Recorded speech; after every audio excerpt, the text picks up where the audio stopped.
Selanjutnya kita menyanyikan lagu kebangsaan Indonesia Raya kepada semua peserta Bapak Ibu sekalian. Dipersilakan duduk tegak.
Dilanjutkan dengan lagu Mas dan Himne APDHI.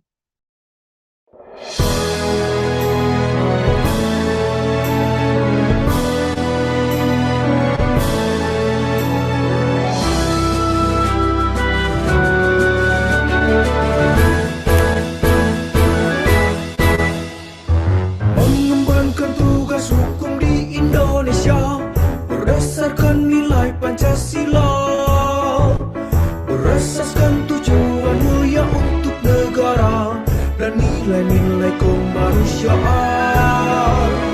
Demi terwujudnya keadilan bangsa, membangun sistem hukum yang tepat, mengingat pengetahuan hukum di masyarakat yang lebih bijaksana, teruji, lebih inovatif dalam bertugas, penerapan dan penegakan hukum yang diandalkan.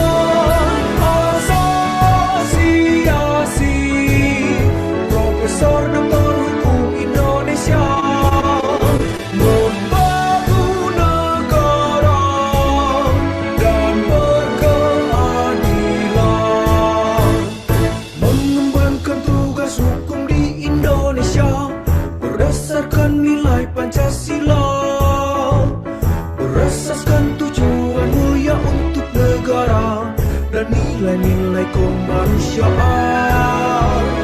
Demi terwujudnya keadilan bangsa, membangun sistem hukum yang tepat, mengingat pengetahuan hukum di masyarakat yang lebih bijaksana, teruji, lebih inovatif dalam bertugas, penerapan dan penegakan hukum yang diandalkan. Asosiasi Profesor Doktor Hukum Indonesia membangun negara dan berkeadilan untuk insan manusia.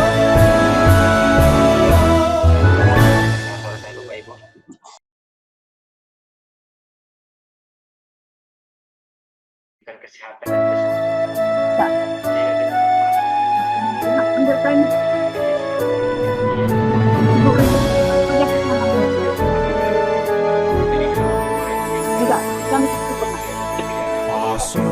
Asosiasi Profesor Doktor Hukum Indonesia memohon kepada Yang Kuasa, bimbinglah kami menggapai sebuah cita. Semoga damba kami nyata. Tinggi mulia hukum kita,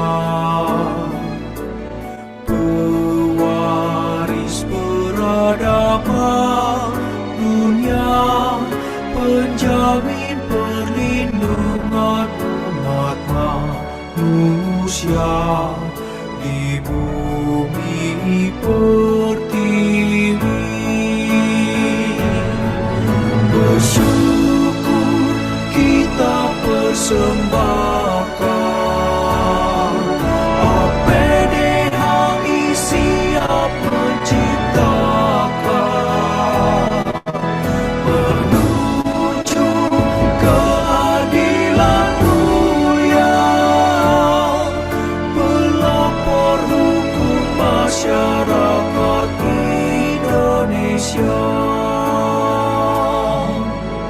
Asosiasi Profesor Doktor Hukum Indonesia memohon kepada Yang Kuasa, bimbinglah kami menggapai sebuah cita. Semoga damba kami nyata. Tinggi mulia hukum kita,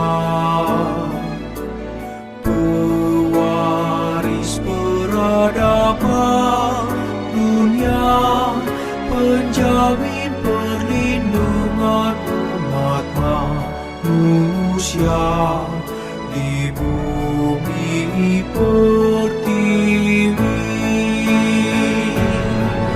Bersyukur kita persembahkan APDHI siap menciptakan menuju keadilan mulia, pelopor hukum masyarakat Indonesia.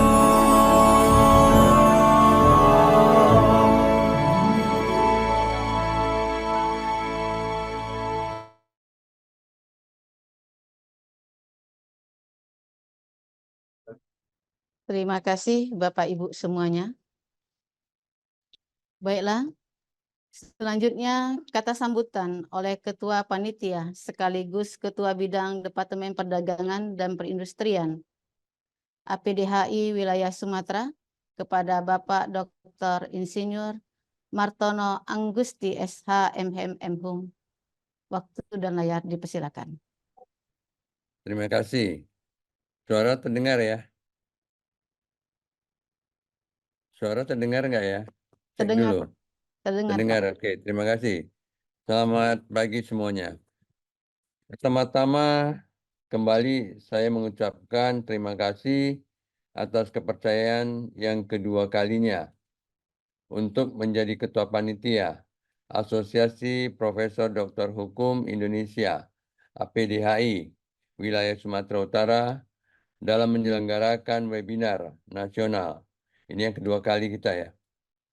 Bekerjasama dengan Kamar Dagang dan Industri Sumatera Utara, Kadinsu, dan Dewan Pimpinan Daerah Kongres Advokat Indonesia Sumatera Utara, DPDKI Sumut, tentang dampak positif dan negatif bagi pengusaha dan pekerja dengan diberlakukannya Undang-Undang Nomor 6 Tahun 2023. Pengesahan Perpu Nomor 2 Tahun 2022 tentang Cipta Kerja. Pada hari ini, hari Kamis, tanggal 29 Februari 2024, yang tadinya memang yang kita katakan sebenarnya yang di flyer kita jam 9 juga. Jadi kita tidak terlambat ya. Adapun ini teknik-teknik yang terkendala adalah teknis yang memang dari signal dan lain-lain. Nah, tapi akan kita handle semaksimal mungkin. Sekali lagi, salam kenal dan salam hormat dari saya, Dr. Insinyur Martono Angusti, SH MMM Hum.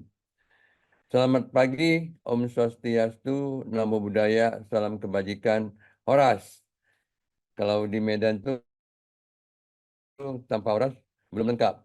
Yang saya hormati para senior ketua dan pengurus APDI, APDHI, pusat, beserta timnya, dan para pengurus yang terlibat secara langsung hari ini. Opening speech akan dibawa oleh Profesor Dr. Yasmira Mandasari Saragi, SHMH, Ketua APDHI Wilayah Sumatera Utara. Keynote speaker kita hari ini adalah Bapak Julian Chandra Simbolon, SSTP MSP, Ketua Dinas Ketenagakerjaan Kota Medan. Narasumber kita Bapak Firsal Dida Mutiara, Ketua Kamar Dagang dan Industri Sumatera Utara, yang biasanya saya panggil Ketua, karena saya sendiri pengurus juga di sana. Kemudian kandidat doktor Minggu Saragi, SHMH, Hakim Ad Hoc PHI di Pengadilan Negeri Medan. Ketua Departemen Ketenagakerjaan dan Hubungan Industrial Asosiasi Profesor Dr. Hukum Indonesia Wilayah Sumatera Utara. Biasanya saya panggil Bang Minggu Saragi ya. Advokat Amrul Sinaga, SH. Terima kasih Bang, udah muncul. Siap Pak Martono. Advokat M. Amrul Sinaga, SH, Ketua DPP SPB SBSU Kabit Perburuan BPPH MPC PP Kota Medan. Law Office M. Amrul Sinaga and Associate dari Dewan Pimpinan Daerah Kongres Advokat Indonesia Sumatera Utara DPD KAI Sumut.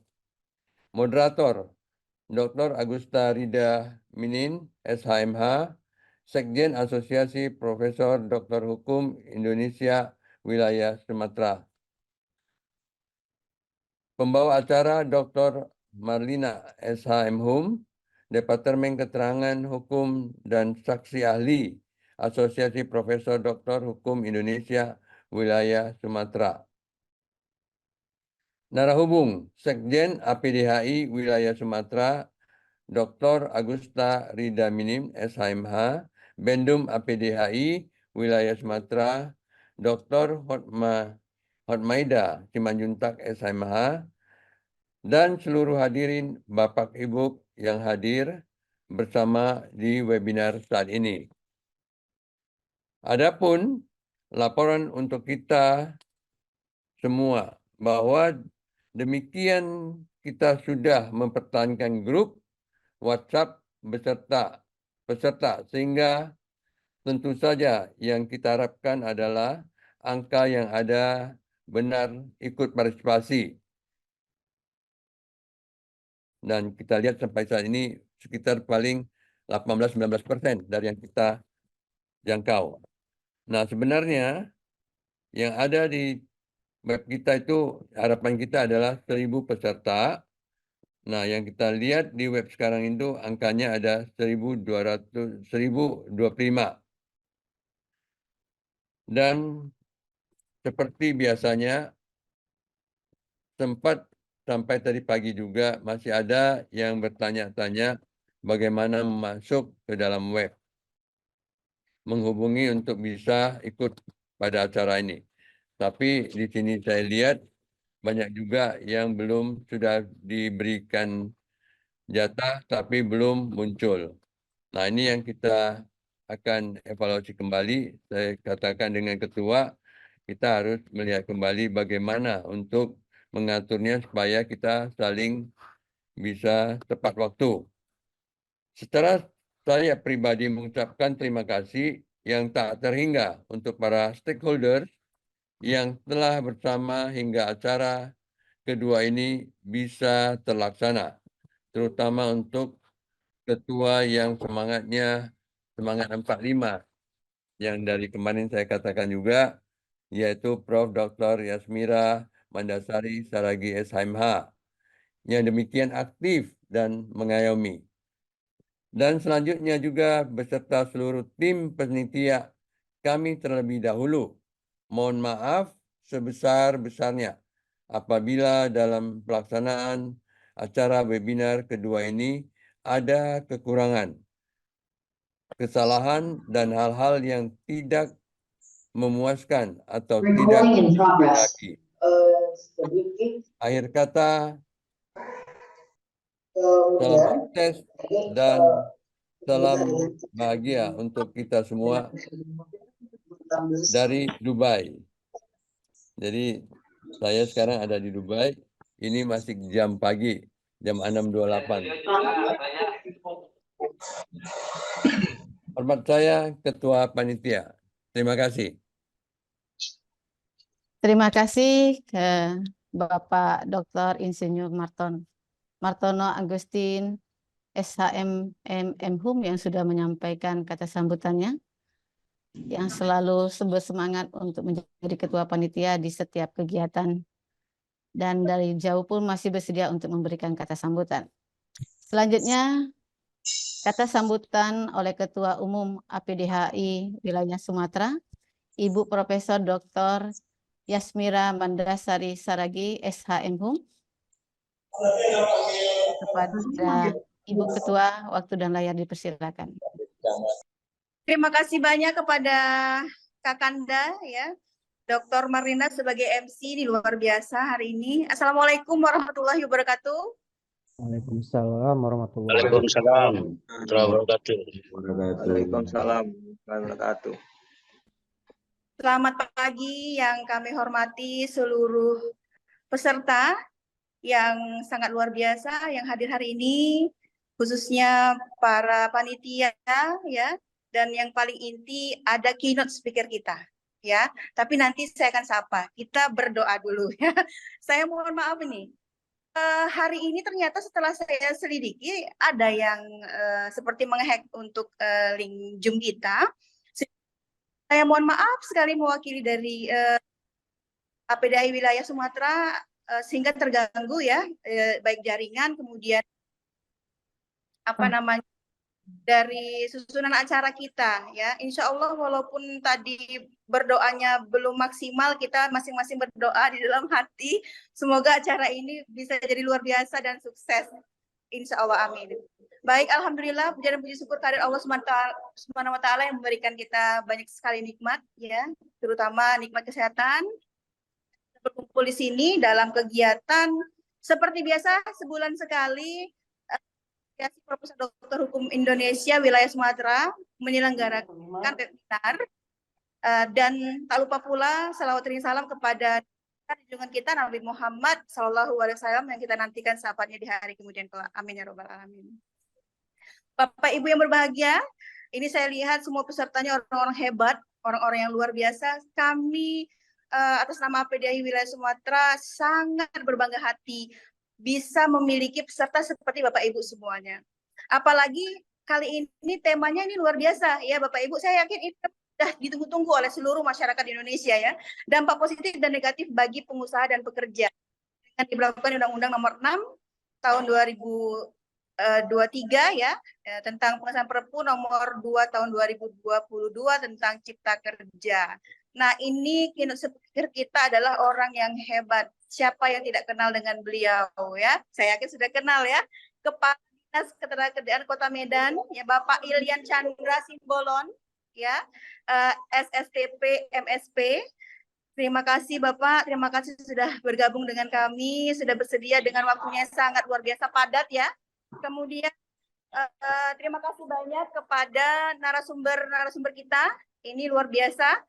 Acara kita ini tidak akan bisa terselenggara kalau tidak ada kerjasama dari Kepala Kamar Dagang, Kadin ya Sumatera Utara dan DPD KI Sumatera Utara. Terima kasih banyak untuk Bapak Ketua Kadin dan Bapak Kepala DPD KI Sumatera Utara. Salam hormat dari kami. Kemudian ini narasumbernya tentu tidak lepas dari para penyelenggara bersama dinamika Bapak Dr. Sajat Miki, beliau selain ad hoc Negeri Medan, beliau juga Ketua Departemen Ketenagakerjaan. Lalu ada perwakilan dari DKI Sumatera Utara. Terima kasih, salam hormat untuk seluruh narasumber dan keynote speaker yang luar biasa. Dan tentunya tidak akan berjalan kalau nggak ada moderator. Ini moderator kita ini rangkap ya. Hari ini sebagai moderator juga beliau sekjen ya, APDI Wilayah Sumatera. Terima kasih banyak. Dan tentunya acara tidak akan berjalan dengan indah dan semangat kalau tidak ada pembawa acara. Ada Ibu Dr. Malina SIM-Hum, beliau sebagai tim dari Departemen Keterangan Hukum dan Saksi Ahli di Asosiasi Profesor Dr. Hukum Indonesia Wilayah Sumatera. Nah, sekali lagi saya ucapkan terima kasih banyak kepada panitia, khususnya ini ada orang yang sangat kita banggakan, beliau sangat sibuk sekali. Kemarin saya dengar beliau di Thailand, sekarang beliau udah pindah ke Dubai. Ketua panitia kita ini memang selalu kita nantikan, semoga setiap bulan beliau jadi ketua panitia. Ya, Dr. Insinyur Marton Angusti SIMM M.Hum, beliau ini sebentar lagi menjadi profesor, insya Allah setahun lagi. Ya, kita doakan sama-sama. Tapi kalau jadi profesor jangan lupa terus tetap ya, jangan berubah. Aduh ya. Baik, Bapak sekali lagi saya mohon maaf atas ketidaknyamanan jaringan dan lain sebagainya. Kemudian saya mengucapkan terima kasih banyak kepada seluruh peserta yang hadir. Nanti ke depannya kita akan selalu menghadirkan tema-tema yang lebih viral lagi yang diinginkan oleh seluruh peserta yang ada di APDI Wilayah Sumatera. Terima kasih banyak. Saya mau dalam penyampaian, semoga kita selalu sehat, sukses dan bahagia. Saya akhiri dengan wassalamualaikum warahmatullahi wabarakatuh. Waalaikumsalam warahmatullahi wabarakatuh. Waalaikumsalam warahmatullahi Waalaikumsalam wabarakatuh. warahmatullahi wabarakatuh. Terima kasih kepada Ibu Profesor Dr. Yasmira Mandasari Saragi SHMH yang sudah memberikan kata sambutan sekaligus membuka webinar nasional kita pada hari ini. Selanjutnya kita berikan kesempatan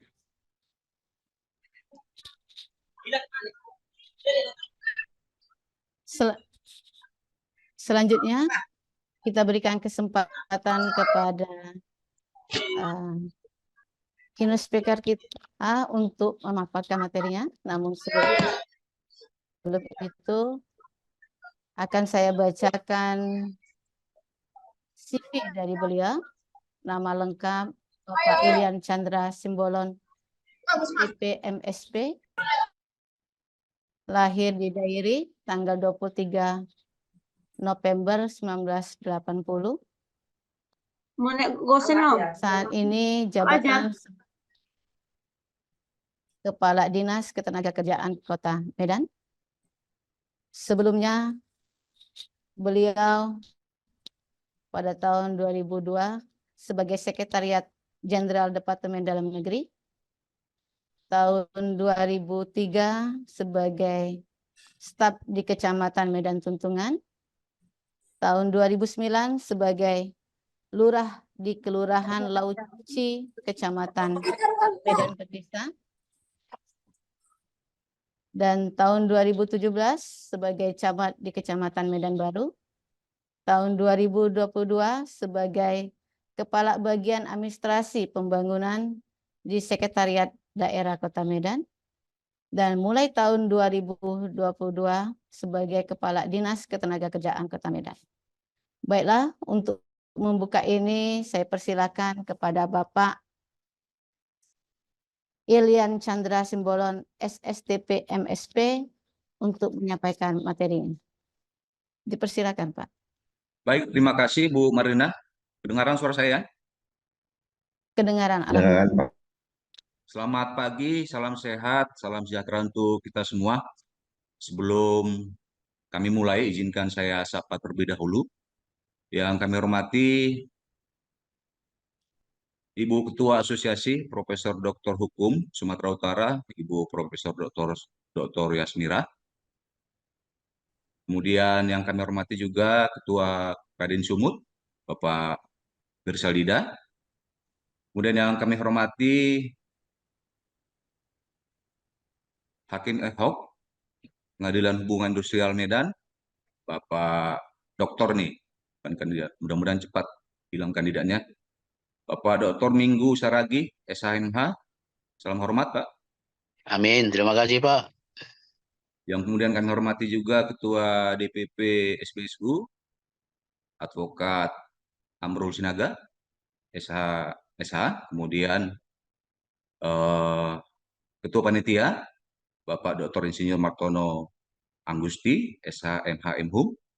Kemudian moderator kita, Bapak Dr. Agusta Rida Minin SH MH. Izin panitia untuk bisa di-share.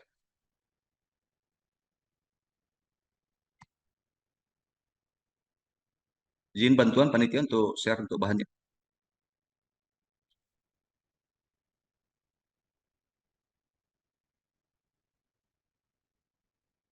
Baik ya, sambil menunggu.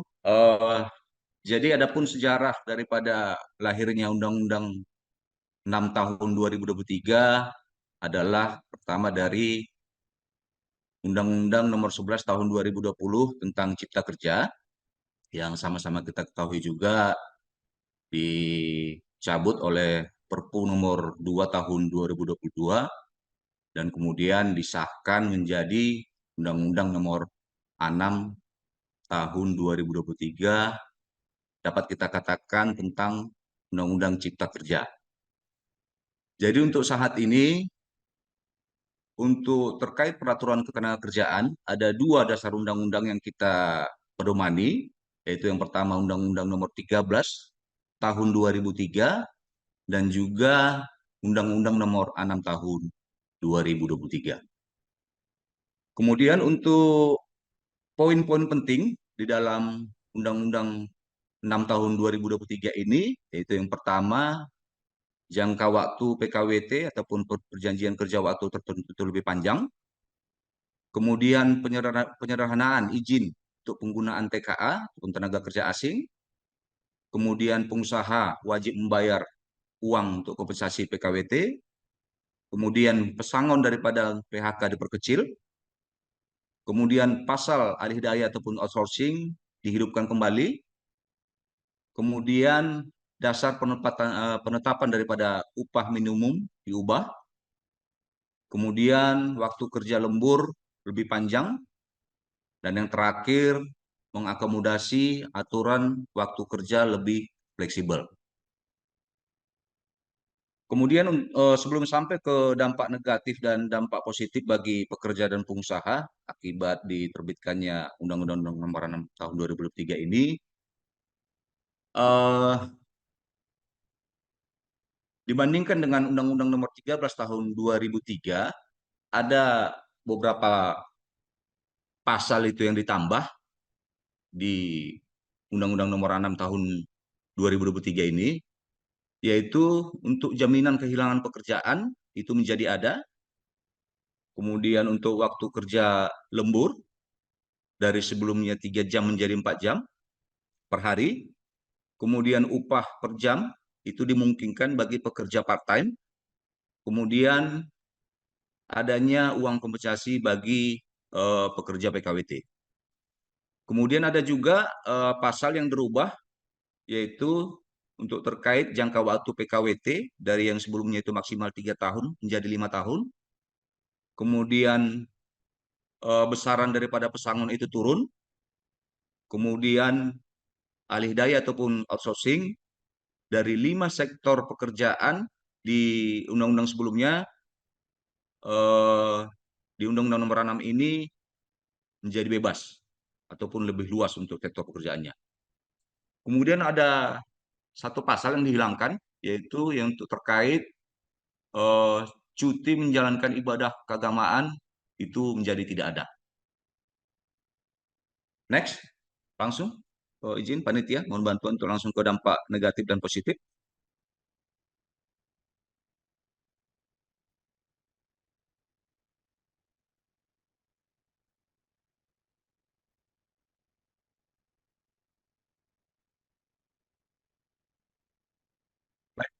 Dampak negatif bagi perusahaan yaitu yang pertama adanya kewajiban pengusaha untuk membayar uang kompensasi.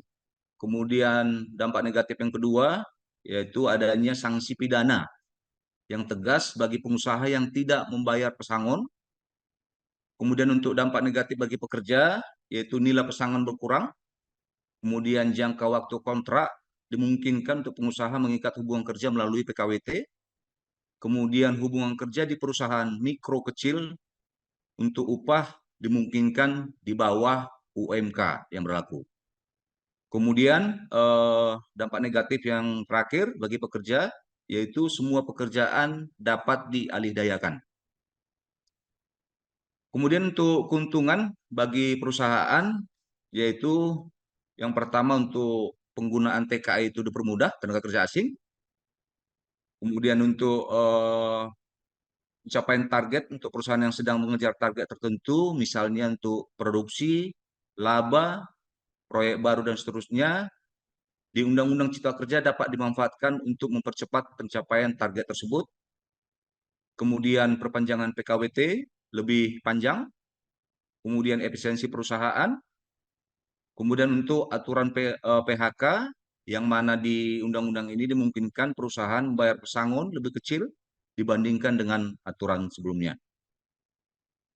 Kemudian untuk keuntungan bagi pekerja, yaitu adanya uang kompensasi bagi pekerja PKWT yang berakhir masa kerjanya, kemudian adanya upah per jam bagi pekerja part-time, kemudian adanya program tambahan yaitu melalui jaminan kehilangan pekerjaan, kemudian dimungkinkannya untuk adanya tambahan penghasilan karena lembur menjadi untuk jam lembur itu jadi tambah. Kemudian untuk waktu kerja lebih fleksibel. Kemudian adanya sanksi yang tegas bagi pemberi kerja untuk menjamin kepastian hukum bagi hak-hak pekerja. Mungkin itu panitia, rekan-rekan semuanya, narasumber, ketua asosiasi yang kami hormati yang bisa dapat kami sampaikan secara singkat. Untuk bahan nanti bisa diminta di panitia. Selanjutnya nanti izin berkenan saya langsung pamit, mohon undur karena ada kegiatan musrembang kota. Selamat pagi, salam sehat, salam sejahtera untuk kita semua. Selamat pagi, terima kasih Selamat Bapak. pagi. Terima kasih. Terima kasih saya ucapkan kepada Bapak Ilian Chandra Simbolon SSTP MSP yang sudah menyampaikan dan membuka arah daripada diskusi kita pada hari ini. Baiklah Bapak Ibu sekalian, sebelum kita masuk ke sesi seminar, saya minta dengan hormat kepada Bapak Ibu untuk membuka kameranya.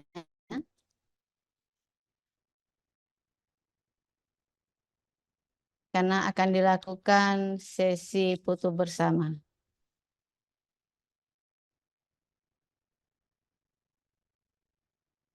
Silakan Bapak Ibu semuanya dibuka kameranya.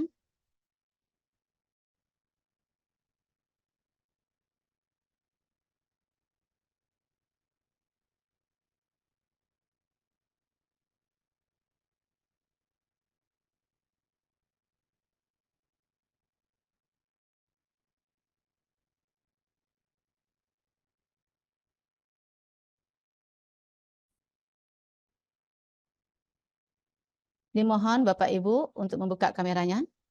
Kita akan ada sesi bersama. Ya, ditahan senyumnya sebentar sama kita.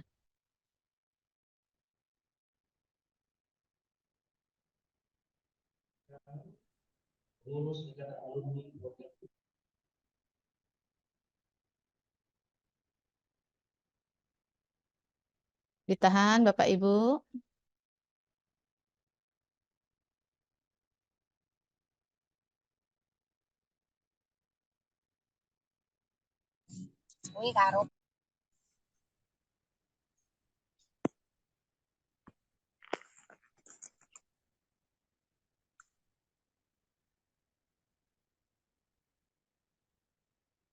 Kita ada 9 slide. Mohon ditahan ya, Bu.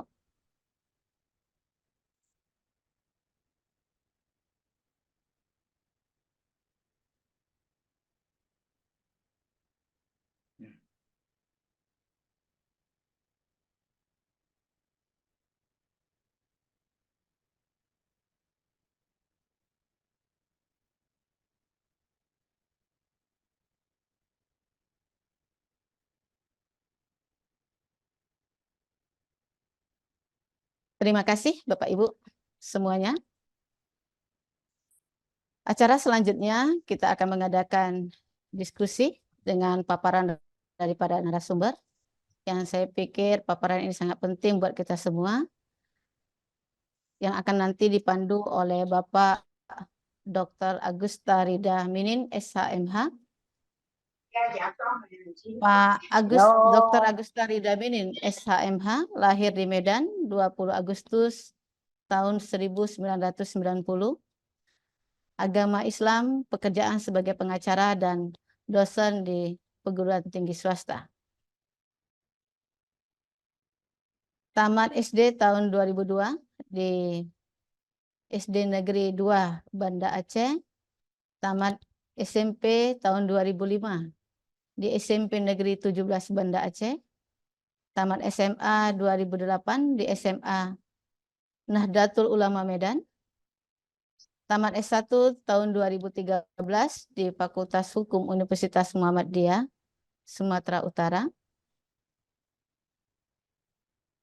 Tahun 2006 tamat S2 di Universitas Pancabudi dan tahun 2018 tamat S3 di Universitas Islam Sultan Agung. Bapak Ibu hadirin yang saya hormati, untuk tahapan berikutnya, saya serahkan kegiatan seminar ini kepada Bapak moderator kita, Bapak Dr. Agusta Rida Minin, SHMH. Waktu dan tempat dipersilakan, Pak Terima Agusta. kasih Ibu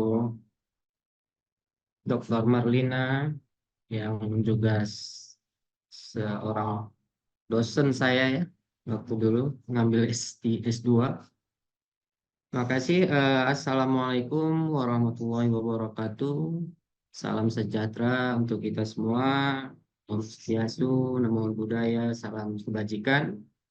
Dalam hal ini, di hari ini Kamis 29 Februari 2024, saya yang dimandatkan untuk menjadi moderator memandu acara ini sampai pada tahap tanya jawab dan session closing.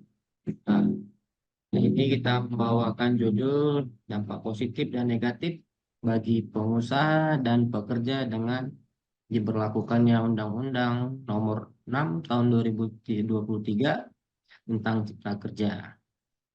Yang mana hari ini hadir ya bersama kita 3 narasumber yang kompeten di bidangnya, yang saya juga sudah kenal akrab untuk beberapa orangnya, yang sangat-sangat banyak pengalamannya khusus di bidang ketenagakerjaan.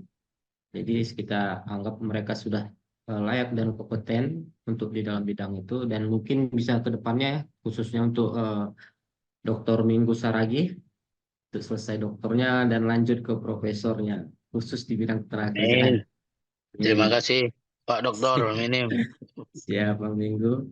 Oke, Bapak singkat waktu saya memperkenalkan ya salah satu pembawa acara narasumber kita. Yang pertama itu ada Bang Firsal Ferian Mutiara, lahir di Medan tanggal 22 Oktober 1980.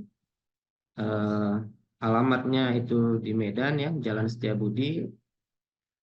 Agama Islam, sudah menikah pastinya. Cuman untuk beberapa kali menikah kita belum tahu ya, Bang Minggu. Oke, pendidikan beliau menyelesaikan pendidikan S1-nya itu di Australia, Central Queensland University, dan S2-nya di Edward College Perth, Australia. Untuk pengalaman kerja beliau itu begitu banyak ya. Kalau saya baca satu persatu, nggak cukup waktunya ya kan, Bang Minggu Saragi. Begitu banyaknya pengalaman beliau, khususnya memang di ketenaga kerjaan dan di perusahaan-perusahaan besar yang banyak juga ini saya lihat di internasional. Eh, untuk itu, Bang Firsal sudah hadir kan bersama kita di dalam forum Zoom ini? Ada Bang Firsal. Halo Bang Firsal.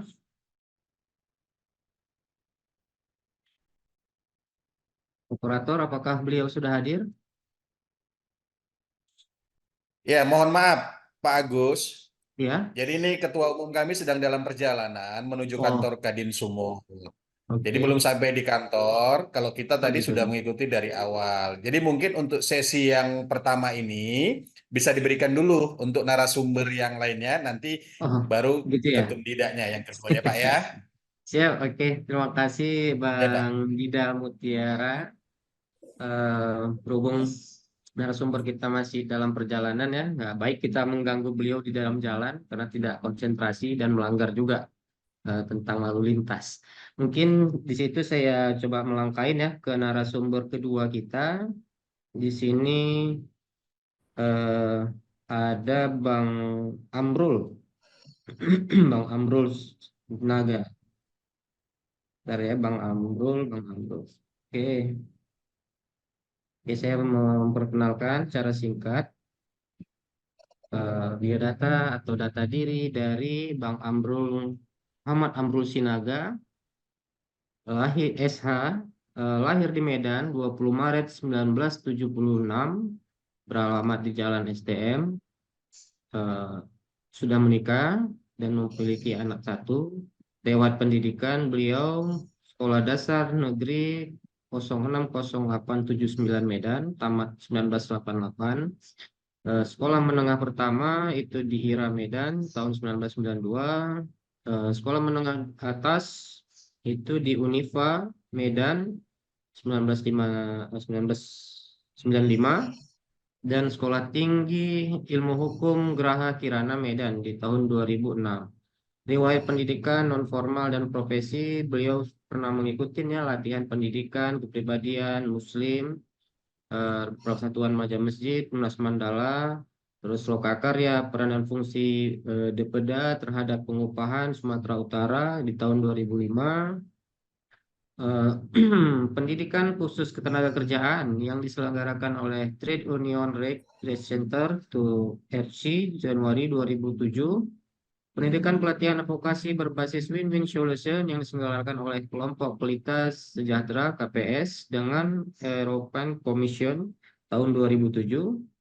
Dan pembina pemberdayaan hubungan industrial yang diselenggarakan oleh Dinas Ketenagakerjaan Transmigrasi Provinsi Sumatera Utara di tahun 2007.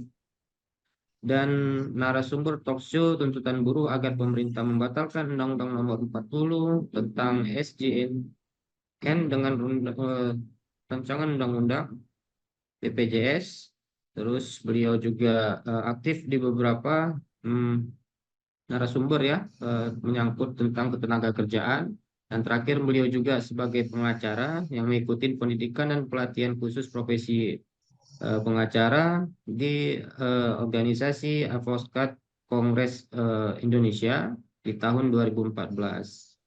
Lewat pekerjaan beliau juga pernah menjadi seorang staf di PT Raja Garuda Mas Provinsi Riau, kantor advokat Lili Pintauli Siregar, SH dan rekan, Lembaga Survei Indonesia, dan CV Indah, dan banyak lagi beliau menjadi apa ya, pengalaman ya profesi.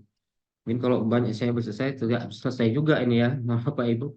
Nanti tanpa membawa waktu lagi, saya persilakan kepada Bang Muhammad Amrul Sinaga SH untuk memberikan pemaparan beliau menyangkut problematika efisiensi buruh ya. Ya, kepada Bang Muhammad Amrul, hadir Bang Amrul Sinaga. Boleh operator di-share ininya beliau punya ya. Oke. Terima kasih operator.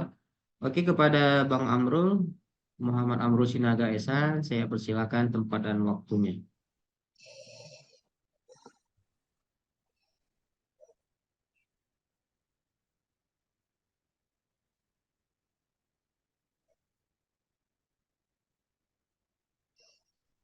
Ya, Bapak Amrul, operator, apakah itu belum di-mute?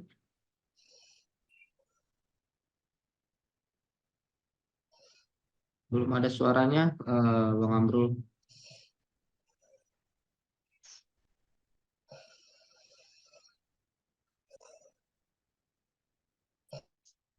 Halo Bang Amrul, bisa dimulai Bang? Belum ada suaranya. Operator, tolong dibantu.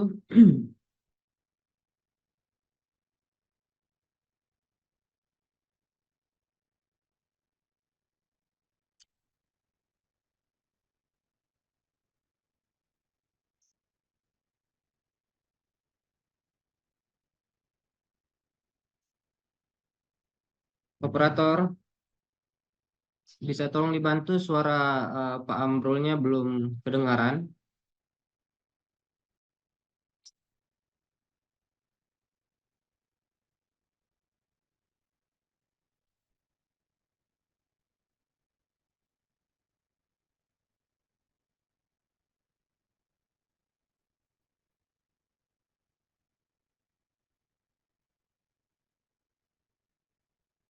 Kadang perlu minta di-outkan dulu baru masuk lagi.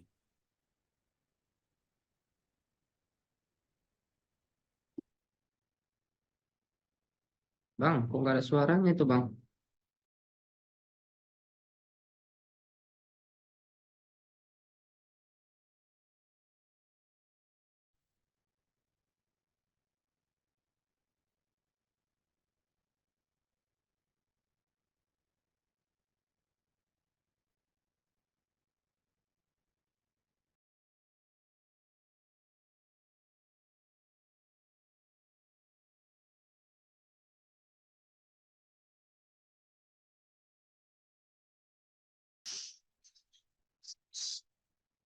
Mohon maaf sekali lagi pada peserta audiensi di forum ini. Mungkin Pak Amrul Sinaga menjadi gangguan ya terhadap iPod beliau, karena sampai sekarang kita apakan belum bisa ya. Mungkin bisa dibantu Pak operatornya untuk kita coba loncat lagi kepada narasumber berikutnya.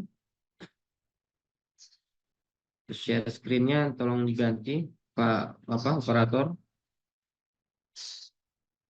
Kita masuk ke Bapak Minggu Saragih mungkin langsung ya, karena sini yang ready dan tadi sudah cek sound Pak Minggu Saragih ya.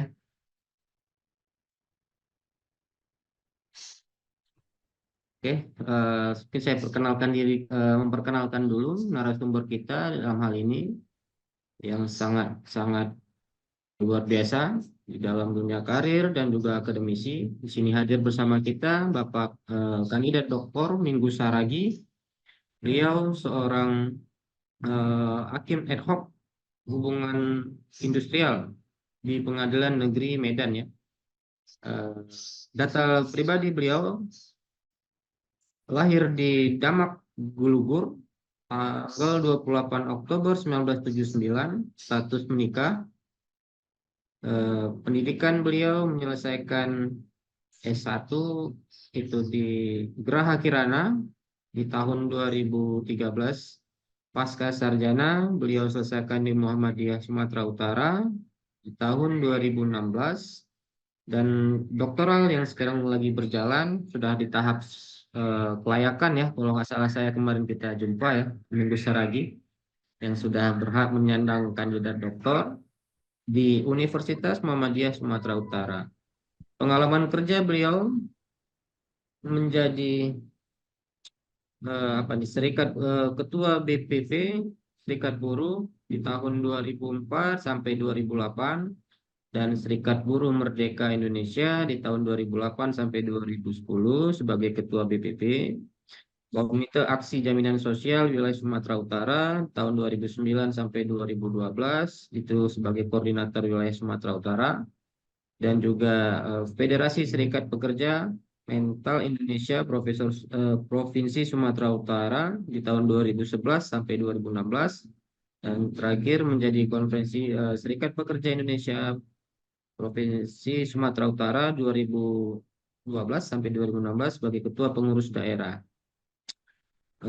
Beliau banyak mengikuti pendidikan non formal ya, diklat sertifikasi hakim pengadilan negeri, pengadilan hubungan industrian di Mahkamah Agung di Bogor Mei 2006, dan diklat pembekalan untuk calon hakim juga ada di 2015, dan begitu banyak ya pengalaman beliau yang tidak mungkin saya bisa bacakan satu persatu ya Bang Saragi, karena sudah dibagi screen share-nya untuk materi.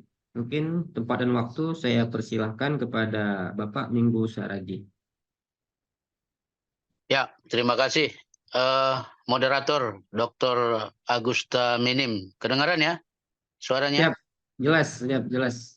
Ya, terima kasih atas kesempatannya. Selamat pagi, salam sejahtera untuk kita semua. Pertama-tama, marilah kita panjatkan puji dan syukur kehadirat Tuhan Yang Maha Kuasa. Karena sampai pagi ini kita masih diberikan kesehatan, kesempatan dan waktu dalam rangka webinar ya Asosiasi Program Dokter Hukum Indonesia Wilayah Sumatera. Dalam hal ini saya dipercayakan selaku narasumber dan memberikan materi. Tentunya materi yang akan saya sampaikan berkaitan dengan tema diskusi kita pagi ini, yaitu dampak positif dan negatif bagi pengusaha dan pekerja dengan diberlakukannya Undang-Undang Nomor 6 2023 tentang pengesahan Perpu Nomor 2 Tahun 2022 tentang Cipta Kerja. Sebelum masuk ke materi, pertama-tama saya mengucapkan terima kasih dan yang terhormat kepada Ketua Umum Asosiasi Program Dokter Hukum Indonesia Wilayah Sumatera, Profesor Dr. Yasmira Mandasari Saragi ya, selaku Ketua Umum. Kemudian juga Ketua Panitia, ini teman baik saya ini Bapak Dr. Martono Agustin, ini teman baik saya sejak lama ini, sejak saya di Serikat Pekerja sampai hari ini juga masih teman baik. Dan saya ucapkan sehat selalu Pak Dr. Martono dimanapun berada. Kemudian juga saya mengucapkan terima kasih dan rasa hormat kepada Dr. Marlina. Ini dosen saya dulu ini, waktu di S2 di UMSU tahun 2015. Jadi di asosiasi ini saya bertemu lagi dengan dosen saya, yaitu Dr. Marlina. Kemudian kepada moderator yang juga sekjen, Dr. Agusta Minim, dan juga bendahara Ibu Simanjuntak ya, dan seluruh pengurus APDHI wilayah Sumatera yang telah kerja keras dalam menyelenggarakan webinar sesi kedua ini. Dan juga saya mengucapkan terima kasih kepada seluruh peserta yang hari ini ikut dalam webinar dalam Zoom ya, dimanapun berada. Ada juga saya lihat tadi pesertanya Ibu Carolina Sitepu, yang sekarang beliau di Universitas Cut Nyadin, dulu dosen saya ini, Ibu ini di Sekolah Tinggi Ilmu Hukum Geraha Kirana, Yayasan Profesor Maryam Darus. Selamat pagi dan salam sejahtera untuk kita semua. Pertama-tama saya memperkenalkan diri, sudah dikenalkan oleh moderator. Nama saya Minggu Saragi. Saya aktif sehari-hari sebagai hakim ad hoc Pengadilan Hubungan Industrial di Pengadilan Negeri Medan sejak 16 Maret 2016. Jadi ini sudah periode kedua tentunya nanti akan berakhir masa tugas saya di Maret 2026. Dan terima kasih atas doa-doanya. Memang saya saat ini saya sampaikan bukan apa ya, saya lagi berjuang. Jadi kalau berjuang itu bisa berhasil, bisa tidak. Tapi mudah-mudahan berkat doa-doa teman-teman semua, mudah-mudahan ini bisa berhasil. Tinggal beberapa langkah lagi, kalau tidak ada halangan mungkin di bulan Mei nanti akan maju seminar hasil. Tapi tantangannya sangat berat sekali, mohon doa dan dukungannya. Demikian perkenalan dari saya. Selanjutnya kita masuk ke materi. Seperti yang sampaikan tadi oleh keynote speaker kita, Bapak Kepala Dinas Tenaga Kerja Kota Medan, yaitu Pak Simbolon ya, yang tadi sudah mendahului, di mana sudah beliau sampaikan tentang dampak positif dan negatif dan juga perkembangan tentang berlakunya Undang-Undang Nomor 6 Tahun 2003 sebagai pengesahan dari Perpu Nomor 2 tentang Cipta Kerja. Dalam hal ini memang ya di mana lahirnya Undang-Undang Cipta Kerja yaitu Nomor 6 Tahun 2023, pengesahan Perpu Nomor 2 Tahun 2020 tentang Cipta Kerja, ini sebenarnya bisa kita lihat dari sejarah lahirnya undang-undang ini. Yang pertama, tentunya kita harus menyadari bahwa lahirnya undang-undang ini adalah lahir atau disahkan pada saat masa, ya kalau saya katakan itulah post major atau adanya pandemi COVID-19.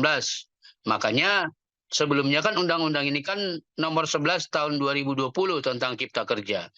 Di mana COVID-19 itu berdasarkan keputusan pemerintah yaitu mulai Maret tahun 2020. Sedangkan pengesahan dari Undang-Undang Nomor 11 Tahun 2020 tentang Cipta Kerja, kalau saya tidak salah itu ya, pada bulan Agustus tahun 2020.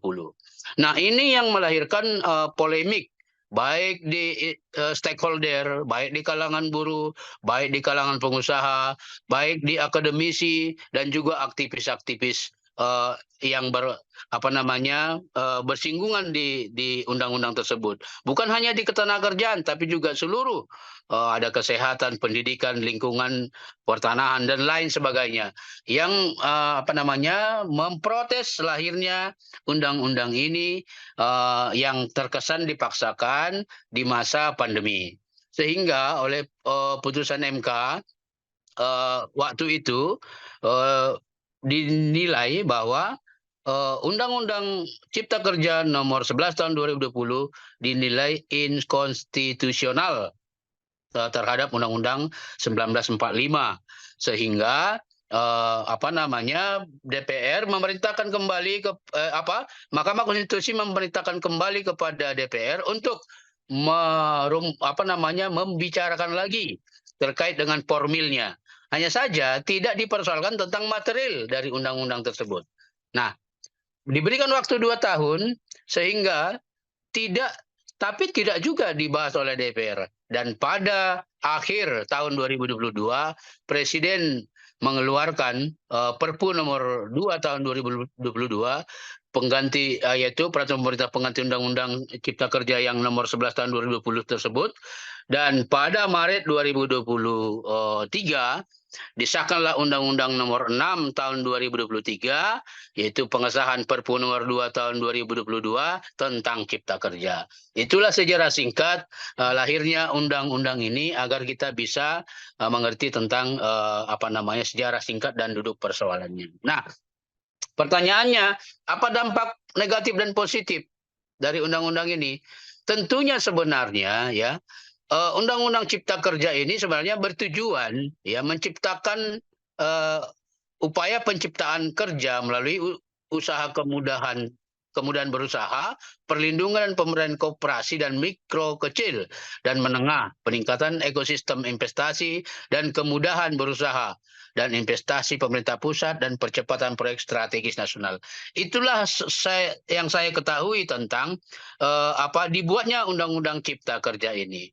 Nah, khususnya di klaster ketenagakerjaan memang seperti yang tadi sudah disampaikan oleh Bapak Kadis Tenaga Kota Medan, ada memang beberapa, kalau saya nilai ya, ada memang beberapa perubahan dari Undang-Undang Ketenagakerjaan Nomor 13 Tahun 2003 yang juga masih berlaku sebenarnya. Hanya saja beberapa pasal dia di-drop ke Undang-Undang Cipta Kerja yaitu Nomor 6 Tahun 2023 yang juga melalui peraturan pelaksana di PP 34, 35, 36 dan 37 tahun 2021.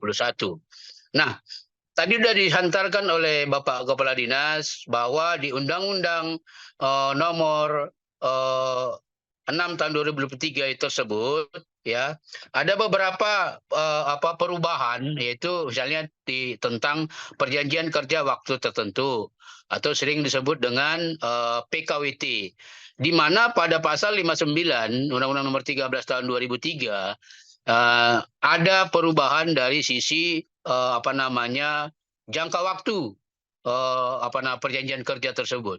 Di Undang-Undang Nomor 13 tahun 2003 yaitu di pasal 59 ayat 4 atau berapa itu, bahwa menyatakan perjanjian waktu kerja tertentu itu dibatasi waktunya maksimal 3 tahun. Sedangkan di Undang-Undang Cipta Kerja yang baru itu menjadi 5 tahun. Nah, itu kita bicara PKWT dulu misalnya. Kemudian kalau di Undang-Undang 13 PKWT itu dibatasi 5 jenis pekerjaan, yaitu catering, jasa konstruksi, security, ya, driver, jasa pertambangan. Sedangkan di di Cipta Kerja itu tidak lagi dibatasi. Nah, hal tersebut yang menurut saya menjadi ada semacam perubahan. Kemudian juga di dalam hal alih daya, kalau dulu tanggung jawab dari perusahaan alih daya atau outsourcing dan perusahaan pemberi kerja atau pemilik perusahaan itu, misalnya ketika ada dampak hukum atau akibat hukum dari hubungan kerja, kalau dulu itu masih istilahnya masih 50-50 mereka, masih ditanggung oleh kedua perusahaan tersebut. Tapi di undang-undang yang baru tanggung jawab penuh itu ditanggung sendiri oleh perusahaan alih daya atau perusahaan outsourcing. Nah, ini yang aktual diberlakukannya undang-undang ini.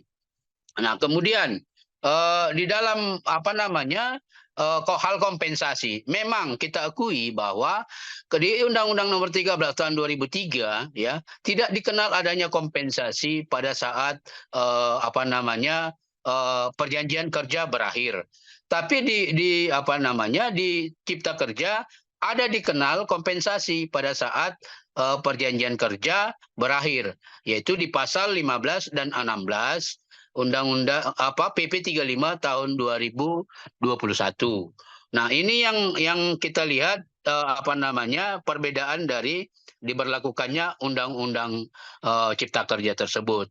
Walaupun sebenarnya harus kita akui bahwa setiap kebijakan, itu pasti ada pro dan kontra. Pasti ada plus dan minusnya.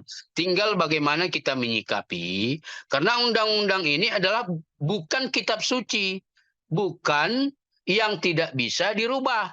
Hanya saja, mungkin saja, saya hanya berasumsi saja, pada waktu pandemi waktu itu, pemerintah berpikir bahwa dibutuhkan regulasi atau kebijakan untuk mengantisipasi ya dampak dari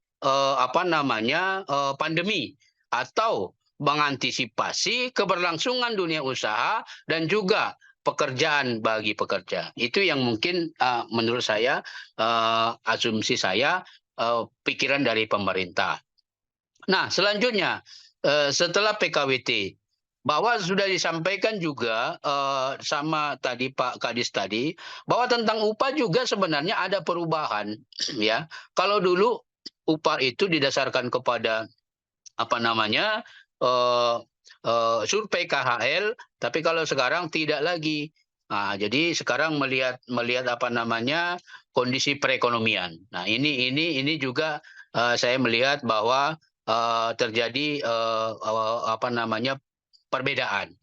Nah, di tentang upah. Kemudian di tentang hak-hak pekerja, ya. Kalau dia di PHK atau pesangon pekerja, terjadi memang degradasi. Kalau saya sampaikan bahasanya degradasi. Tapi kalau bahasa apa sarankan penurunan. Kalau saya degradasi. Kalau dulu ada istilah 2 kali ketentuan pesangon, kalau sekarang maksimal 1 kali ketentuan. Nah, gitu. Kemudian kalau dulu misalnya kalau pensiun itu dapatnya 2 kali ketentuan, kalau sekarang dapatnya 1,75. Hanya saja kalau pekerja meninggal masih tetap mendapatkan apa namanya 2 kali ketentuan pesangon.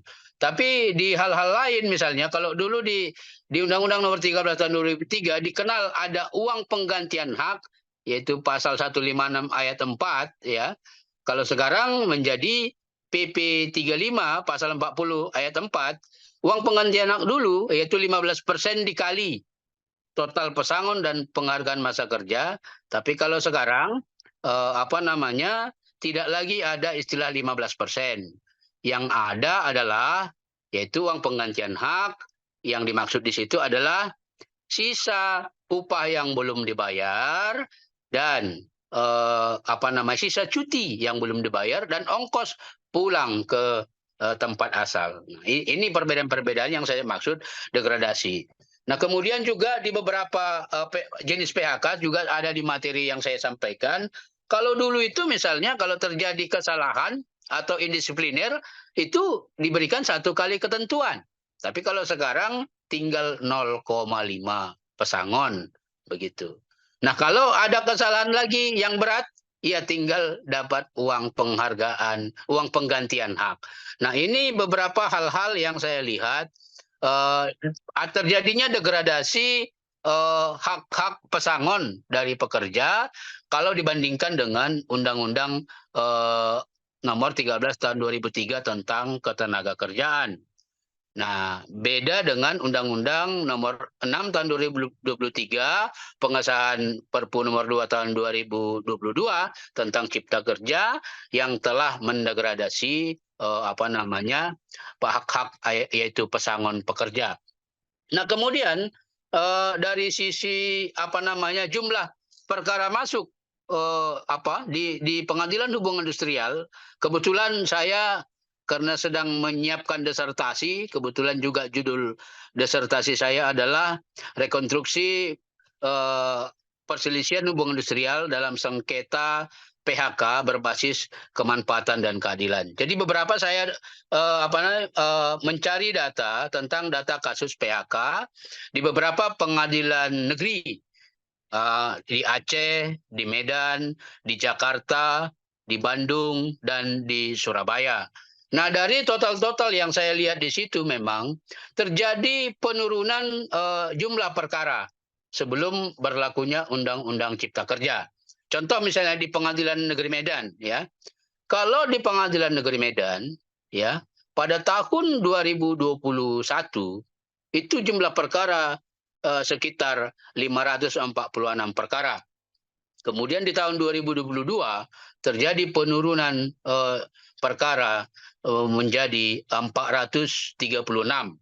Di tahun 2023 terjadi penurunan perkara menjadi 291.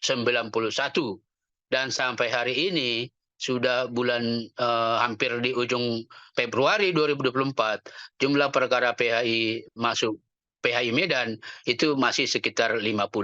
Nah, saya melihat dari data tersebut bahwa dengan adanya degradasi terhadap hak-hak pesangon pekerja, sehingga memang ya dimungkinkan apa namanya pemaksimalan mediasi, pemaksimalan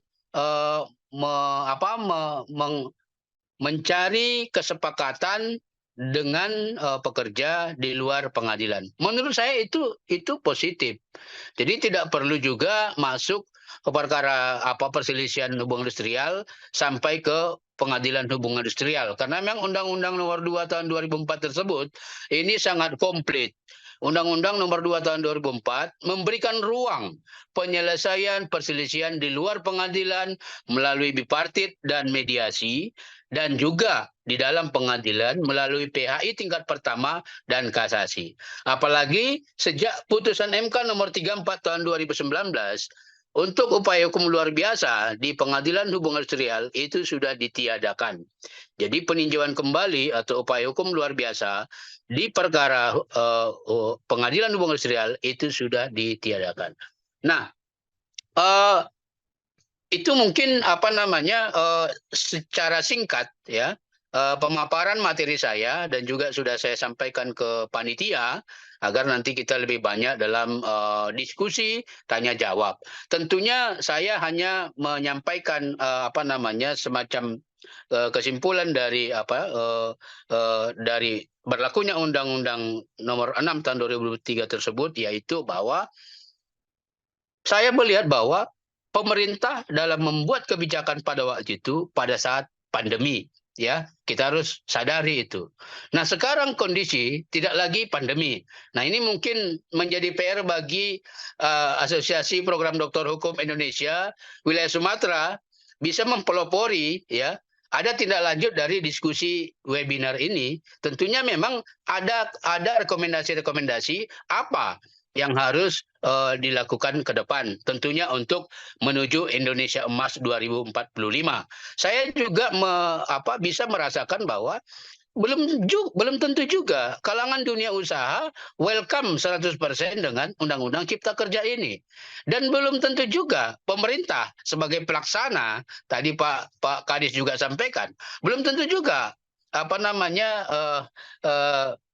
bisa menyesuaikan dengan kondisi saat ini. Begitu juga dengan kawan-kawan dari serikat buruh, serikat pekerja. Tentunya pasti ada usulan-usulan bagaimana tindak lanjut terhadap kondisi yang ada hari ini. Karena kondisi hari ini tidak lagi pandemi. Tentunya kita harus bisa mereview ulang. Tapi yang pasti adalah marilah kita sama-sama dalam memecahkan suatu masalah, tentunya tetap dalam pikiran positif dan kepala dingin. Tentunya juga harus melalui masukan-masukan yang sangat positif bagi perkembangan hukum ketenagakerjaan di Indonesia.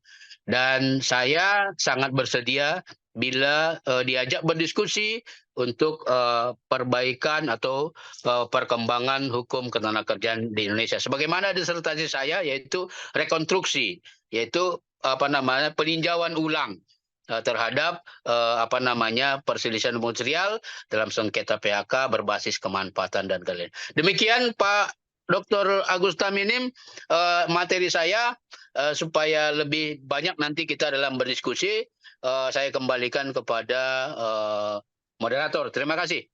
Ya, terima kasih pada yang terhormat, yang mulia, kandidat Dr. Minggu Saragi. Jadi memang sebenarnya saya mau mengingatkan ya, sudah mau habis waktunya. Tetapi sangat sempurna Bapak dalam menyampaikan dan memberikan peluang untuk para peserta lainnya jika nanti ingin melakukan diskusi lebih lanjut. Terima kasih Bapak Minggu. Oke, untuk selanjutnya untuk tanya jawab mungkin saya akan satukan ya di akhir supaya lebih enak, karena juga sini sudah hadir, saya sudah dikabarkan Bapak Pak Firsal ya sudah hadir bersama kita di dalam ruangan ini. Mungkin karena saya sudah juga menjelaskan tadi ya biodata dari beliau, mungkin langsung aja dipersilakan kepada Pak Firsal untuk waktunya kurang lebih 20 menit ya Bapak. Tempat dan waktu saya persilakan kepada Pak Firsal Dida Murtiara. Ya, terima kasih Pak Moderator, Pak Dr. Agusta. Saya hormati seluruh bapak-bapak yang hadir, yang tadi sudah disebutkan sebelumnya oleh Pak Agusta maupun oleh narasumber sebelumnya. Jadi saya tidak sebutkan lagi untuk mempersingkat waktu. Jadi saya langsung saja ke pokok materinya. Dampak positif dan negatif Undang-Undang Nomor 6 Tahun 2023 bagi dunia usaha, dunia industri. berdasarkan kacamata kami pengusaha. Next.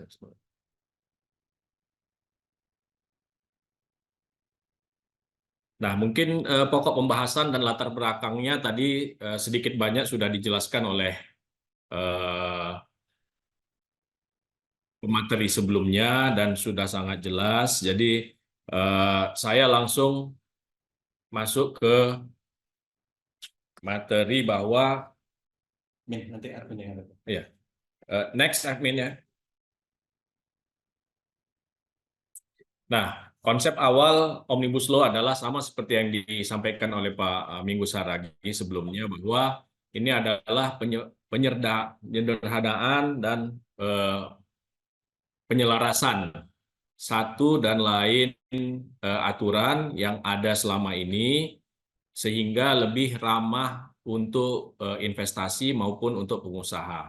Nah, ini yang realitanya di lapangan kami sebagai pengusaha banyak menghadapi permasalahan adanya timpang tindih aturan mulai dari yang paling kecil sampai yang paling besar.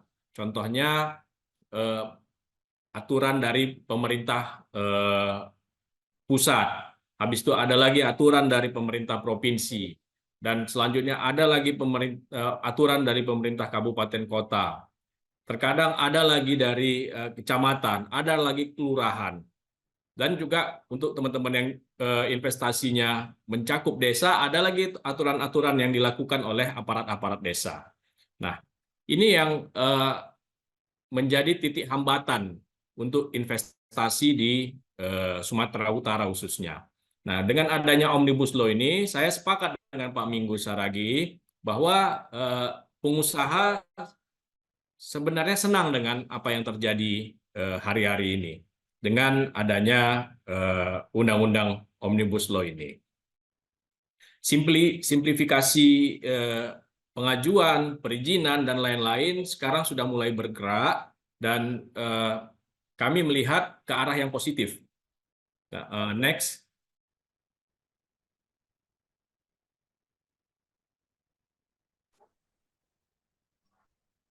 Nah, ini tujuan dan rencana besar yang diinginkan oleh Presiden.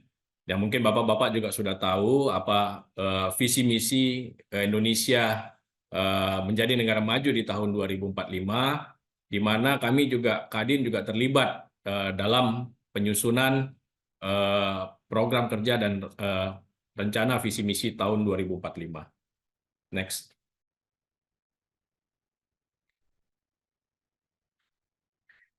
Nah, ini yang tadi saya sampaikan Bapak-Bapak sekalian dan Ibu. Nah, jadi sekarang dengan adanya Omnibus Law ini dan sinkronisasi dengan OSS, kami sebagai pengusaha, khususnya yang berada di Sumatera Utara, sangat terbantu, di mana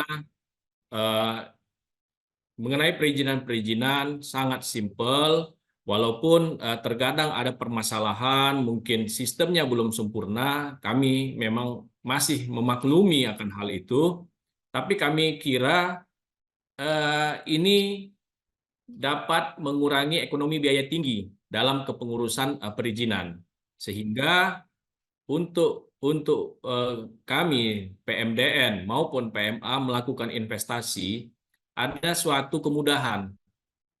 Kami hanya perlu pergi ke BKPMD, penanaman modal, dan dimentoring oleh teman-teman di sana untuk mengajukan perizinan-perizinan yang kami perlukan. Saya kasih contoh satu, mungkin izin lokasi.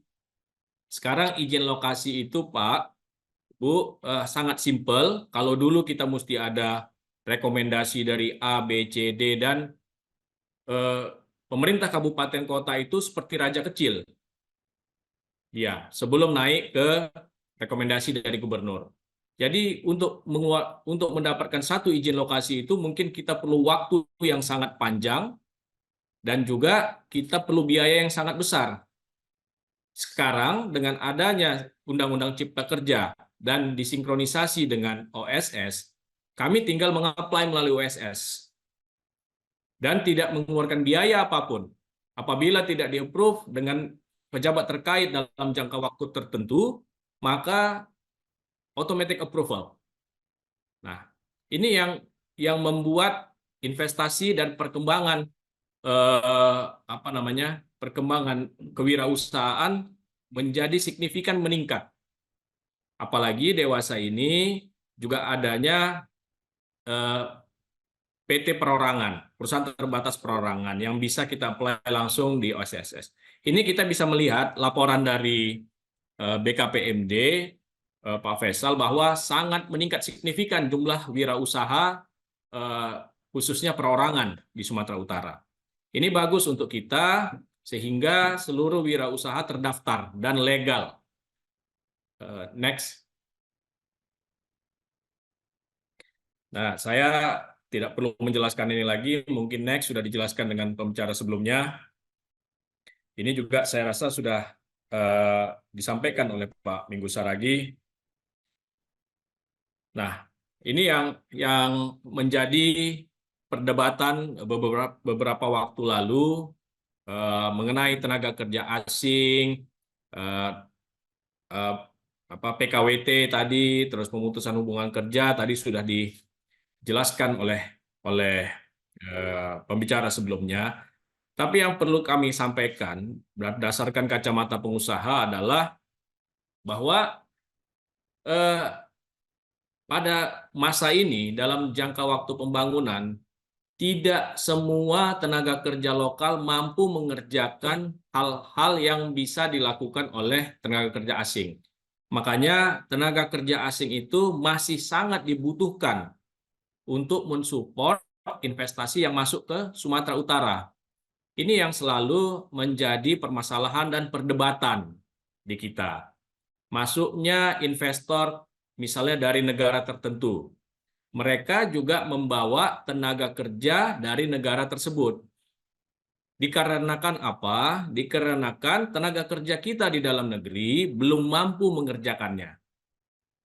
Nah, ini memang butuh waktu setelah alih teknologi, baru kita bisa memberikan pekerjaan-pekerjaan itu kepada tenaga kerja lokal. Nah, ini yang sebenarnya harus sama-sama dimaklumi, dan saya sebagai Ketua Umum Kadin minta bantu ke Bapak-Bapak ya kan, supaya permasalahan ini tidak menjadi permasalahan besar, dan dibantulah kami pengusaha-pengusaha ini. Next.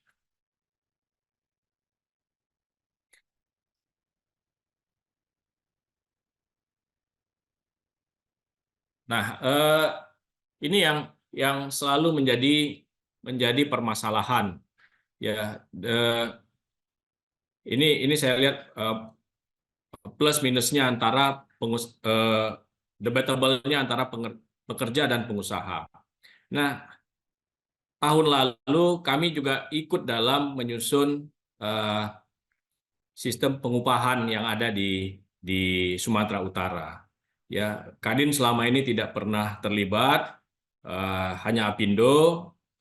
Alhamdulillah tahun lalu kita ikut terlibat, dan saya sampaikan kepada teman-teman perwakilan dari perusahaan asosiasi yang terhimpun dalam Kadin bahwa kami tidak akan mau berbenturan dengan pekerja maupun buruh. Dan kami selalu memfasilitasi apa yang menjadi kebutuhan buruh tersebut. Sehingga alhamdulillah awal tahun ini tidak terjadi demonstrasi yang sangat besar antara buruh pada waktu yang lalu, penetapan UMP. Nah, ini dikarenakan apa? Komunikasi kami pengusaha yang terwakili oleh Kadin dengan teman-teman di SP, Asosiasi Buruh, komunikasinya sangat cair dan lancar. Nah, permasalahan adalah kami tidak bisa menuruti semua apa yang dibutuhkan oleh buruh. Karena kami juga punya permasalahan di internal pengusaha. Baik itu baru selesai COVID, bahkan pabrik-pabrik yang ada di Sumatera Utara belum produksi maksimal 100%. Nah, di lain sisi ada institusi lain yang menikmati ya kan pendapatan dari buruh tersebut dan juga menikmati biaya dari pengusaha, yaitu BPJS. Ini yang saya sampaikan bahwa permasalahan inti di pengupahan atau buruh adalah permasalahan yang sangat simple dan tidak kompleks, yang selama ini mungkin dianggap sangat kompleks. Permasalahannya adalah intinya sandang pangan papannya harus terpenuhi. Ya, kebutuhan intinya beras, minyak goreng, dan lain-lain itu harus terpenuhi dan dengan harga yang terjangkau. Nah, makanya saya meminta kepada pemerintah provinsi untuk menjaga stabilitas harga dan menghadirkan plaza-plaza buruh di mana di tempat-tempat dekat dengan kawasan industri bisa dilakukan pasar-pasar yang bisa mengontrol harga stabil. Nah, ini sekarang sudah mulai dilakukan oleh pemerintah provinsi, di mana harga beras harus dikontrol, harga minyak goreng harus dikontrol. Nah, yang kedua adalah perumahan. Perumahan ini sangat penting kepada pekerja dan buruh. Karena kalau perumahannya tidak dekat dengan kawasan tempat dia kerja, kawasan industri, maka biaya transportasinya akan tinggi. Ini yang kami dorong dan sudah bekerja sama dengan beberapa institusi perbankan. Permasalahannya adalah down payment buruh-buruh ini tidak bisa. Nah, ini yang harus sama-sama kita dorong bahwa ada institusi lain yang menikmati uang buruh-buruh ini dan juga uang dari perusahaan, yaitu BPJS. Nah, karena itu kami mendorong dan melaporkan kepada pemerintah bahwa BPJS ini harus memberikan subsidi kepada buruh-buruh tersebut, baik itu mengenai perumahan, baik itu mengenai pendidikan, baik itu mengenai kesehatan. Nah, ini yang harus kita dorong. Karena mereka selalu setiap bulan mengkolek uang-uang triliunan dan tidak memberikan apa-apa dampak yang sangat signifikan untuk kehidupan hari-hari pekerja. Nah, cuman yang disampaikan oleh BPJS, kami mengcover apabila terjadi PHK, apabila terjadi pensiun. Itu kan jangka waktu yang panjang. Jangka waktu pendek, BPJS jelas-jelas tidak memberikan dampak yang sangat signifikan kepada buruh. Nah, berdasarkan ini, maka kami sepakat jangan dibenturkan antara pekerja dan pengusaha. Alhamdulillah, tahun ini tidak ada benturan yang signifikan antara pekerja dan pengusaha. Next.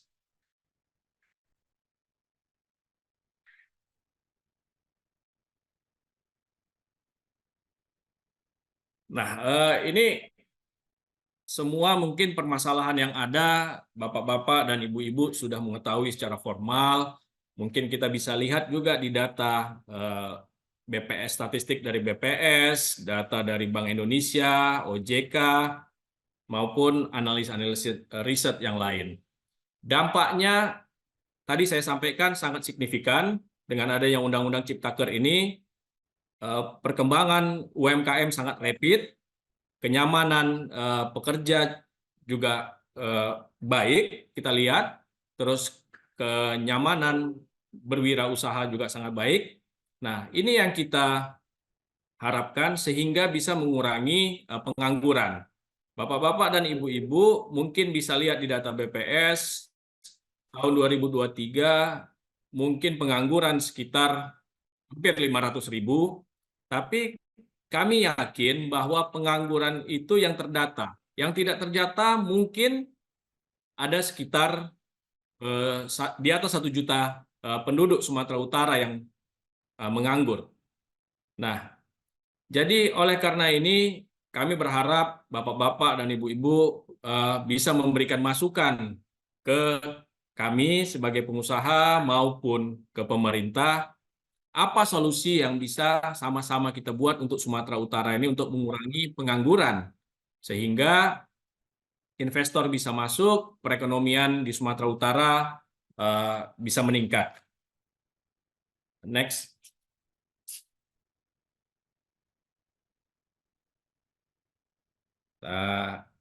Ini apa yang selalu kami sampaikan kepada dunia usaha, dunia industri. Apabila bergabung dengan Kadin, kita memfasilitasi hal-hal dan permasalahan-permasalahan yang ada, khususnya di investor-investor baik dalam dan luar negeri. Next. Saya rasa Bapak-bapak dan Ibu-ibu, itu pemaparan dari saya dan sedikit mengenai bagaimana kondisi yang terjadi di dunia usaha dan dunia industri yang ada di provinsi kita ini. Semoga apa yang kami paparkan ini bermanfaat untuk Bapak Ibu, dan saya harap Bapak Ibu bisa sama-sama membantu dan mendorong dunia usaha, dunia industri ini lebih berkembang di Sumatera Utara. Terima kasih. Wassalamualaikum warahmatullahi wabarakatuh.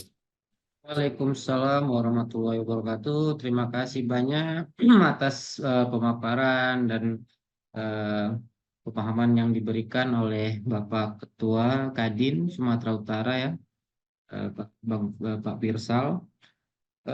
Mau kita lanjutkan sesi berikutnya. Saya mohon maaf sebagai mediator dan tim panitia, karena sampai sekarang ini narasumber kita Bapak Muhammad Amrul Sinaga belum bisa terkoneksi sama kita.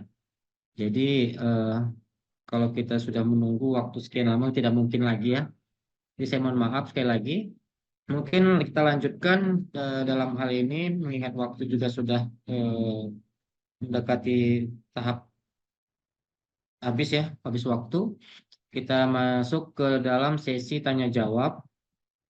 Untuk sesi ini kita buka dua. Seksi pertama 3 pertanyaan, baik masing-masing terhadap narasumber yang juga masih hadir di sini dan sudah memberikan pemaparan materinya. Ada Bapak Pirsal dan ada Bapak Minggu Saragi. Oke, untuk dari itu saya berikan kesempatan kepada narasumber kita, peserta kita yang ingin bertanya atau ingin diskusi. Saya kasih kesempatan untuk sesi pertama 3 orang. Ya, dipersilakan. Kalau nggak ada, ini ada tadi yang saya ambil atau saya kutip dari chat grup, chat WhatsApp ya. Chat WhatsApp apa nih, chat webinar. Tadi ada satu yang saya lihat ada pertanyaan dari Ibu Isa atau Bapak Isa Gustiono. Cuman ini Bapak Isa, pertanyaannya mau dilemparkan ke siapa Bapak? Ke narasumber yang mana nih? Apakah Pak Ke Minggu Saragi? Pak Minggu Saragi. Kepada Pak Minggu Saragi. Oke. Mungkin kalau apa bisa langsung Bapak Isa, karena beliau juga hadir sudah di sini.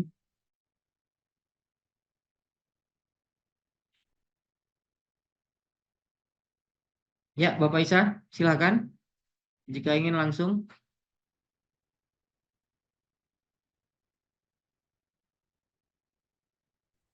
Halo Bapak Isa.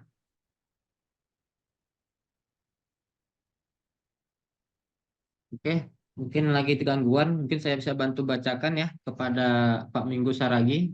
Bapak sudah mendengarkan Pak? Iya, siap. Ya, saya bantu ya. Pertanyaan dari Bapak Isa Agustiono. Berdasarkan Undang-Undang Nomor 6 Tahun 2023 dan Perpu ya Nomor 2 Tahun 2022.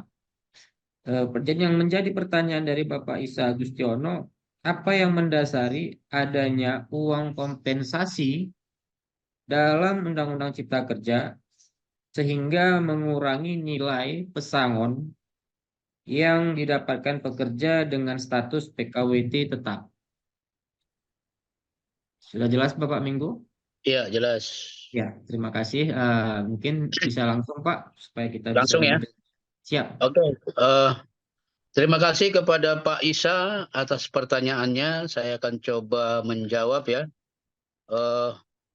Terkait dengan pertanyaan apa yang mendasari besaran uang kompensasi pemutusan hubungan kerja dalam Undang-Undang Cipta Kerja ya. Nah, saya tadi sudah paparkan bahwa sejarah lahirnya Undang-Undang Cipta Kerja itu yaitu disahkan bulan Agustus 2021 tepatnya Undang-Undang Nomor 11 Tahun 2020. Sehingga ada protes, ada penolakan dan segala macam, sehingga ada yang melakukan upaya hukum ke Mahkamah Konstitusi dan berujung pada oleh putusan Mahkamah Konstitusi Undang-Undang Nomor 11 Tahun 2020 tersebut dianggap inkonstitusional, ya, bersyarat terhadap Undang-Undang 1945 dalam hal formilnya, dalam hal proses pembuatan undang-undang tersebut, pelibatan stakeholder. Nah, bukan materialnya, bukan pasal per pasalnya. Sehingga ya pada tahun 2021 Presiden mengeluarkan PP, peraturan pelaksana terkait dengan undang-undang tersebut, yaitu disebut dengan PP 34, PP 35, PP 36, PP 37 tahun 2021. Nah, yang mendasari besaran kompensasi terkait dengan Undang-Undang Cipta Kerja yang melalui Perpu Nomor 2 Tahun 2022 disahkan di Maret 2023 melalui Undang-Undang Nomor 6 Tahun 2023, tentunya besaran kompensasi itu berdasarkan PP Nomor 35 Tahun 2021 tentang waktu kerja, alih daya, waktu istirahat, dan juga pemutusan hubungan kerja. Itulah yang mendasari besaran uang pesangon, ya, dan hak-hak lainnya terkait terjadinya pemutusan hubungan kerja di dalam hubungan industrial. Nah, makanya tadi saya sampaikan bahwa berdasarkan fakta, juga tadi sudah disampaikan oleh Kepala Dinas Tenaga Kerja Kota Medan, terjadi degradasi terhadap hak-hak pekerja berkaitan dengan uang pesangon, ya, dan juga uang penggantian hak. Yang dulunya kalau uang pesangon 2 kali ketentuan maksimal, sekarang tinggal 1 kali ketentuan. Khusus beberapa jenis-jenis PHK, kecuali kalau pekerja meninggal masih tetap 2 kali ketentuan. Kemudian kalau pekerja pensiun, kalau dulu 2 kali ketentuan, sekarang menurun menjadi 1,75 kali ketentuan pesangon. Nah, kalau di penghargaan masa kerja tidak ada degradasi. Pasal 40 ayat 2 itu tentang pesangon, ada degradasi, ada penurunan. Pasal 40 ayat 3 PP 35 tidak ada degradasi. Uang penghargaan masa kerja masih tetap dan tidak ada pengurangan. Hanya di pasal 40 ayat 4 PP 35 ada degradasi terkait dengan uang penggantian hak. Kalau dulu uang penggantian hak 15% dari total uang pesangon dan penghargaan masa kerja, kalau sekarang uang penggantian hak berdasarkan PP 35 tersebut hanya sisa upah, sisa cuti, dan ongkos pulang ke tempat asal. Itu terjadi degradasi. Nah, penjelasannya ya dasarnya adalah PP 35 tahun 2021 dalam tanda kutip bahwa yang dianulir oleh Mahkamah Konstitusi adalah formilnya, ya, bukan material pasal per pasal di undang-undang tersebut. Demikian Pak Moderator sebagai jawaban dari saya. Terima kasih. Ya, terima kasih kepada Bapak Mendu Saragi yang sudah memberikan. Kepada Bapak Isa, gimana Bapak? Apakah sudah cukup? Mana Bapak Isa yang tadi hadir ya? Oke, kita lanjutkan ya. Ini saya lihat ada yang sudah mengangkat tangan. Ada Dr. Andrianus Marcelus. Mungkin Bapak bisa langsung kalau ingin bertanya. Saya lihat ada beberapa soalnya ini. Kalau Bapak tidak ini biar saya lanjut ke yang lainnya. Pak Dr. Andrianus, silakan Bapak.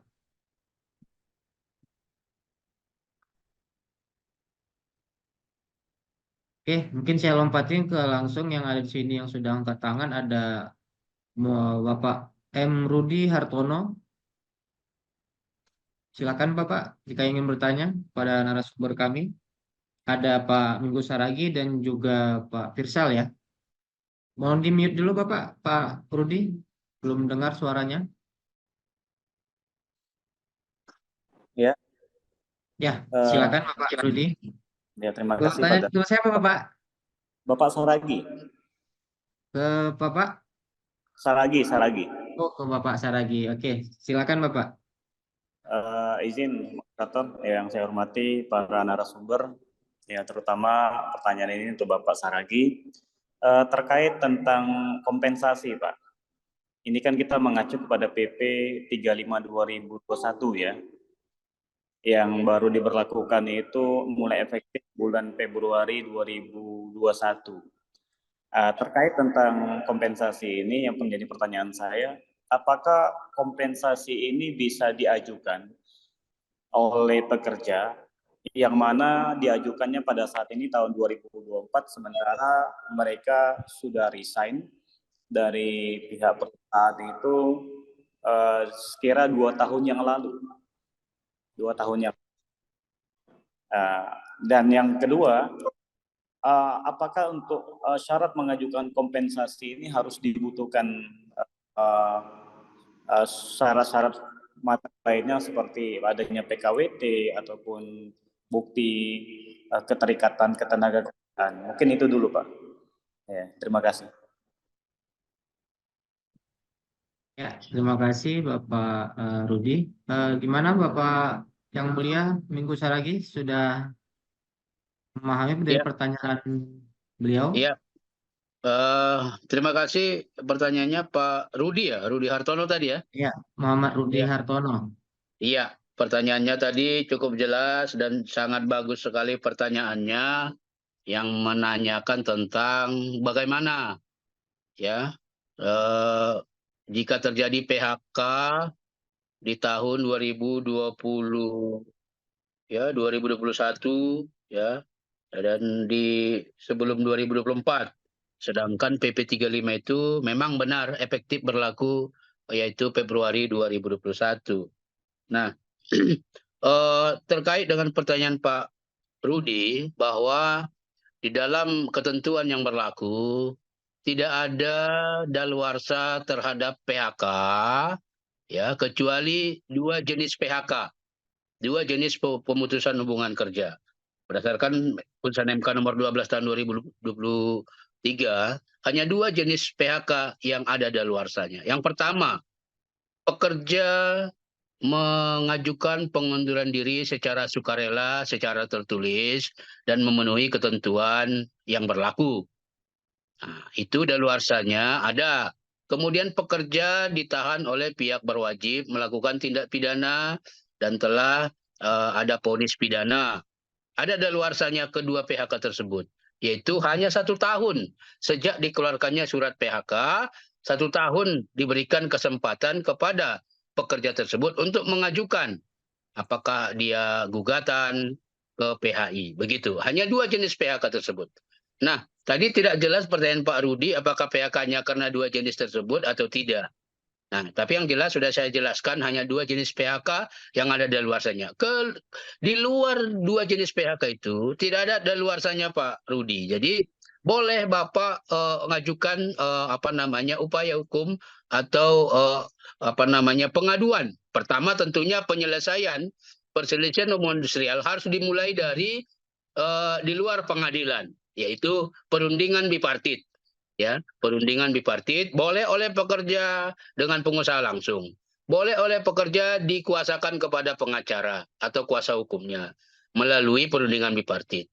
Perundingan bipartit itu dilakukan di dalam perusahaan langsung dengan manajemen perusahaan atau pimpinan perusahaan. Nah, yang dikatakan perundingan bipartit itu boleh kalau pengacara biasa buat somasi. 2 kali surat somasi dianggap perundingan bipartit gagal.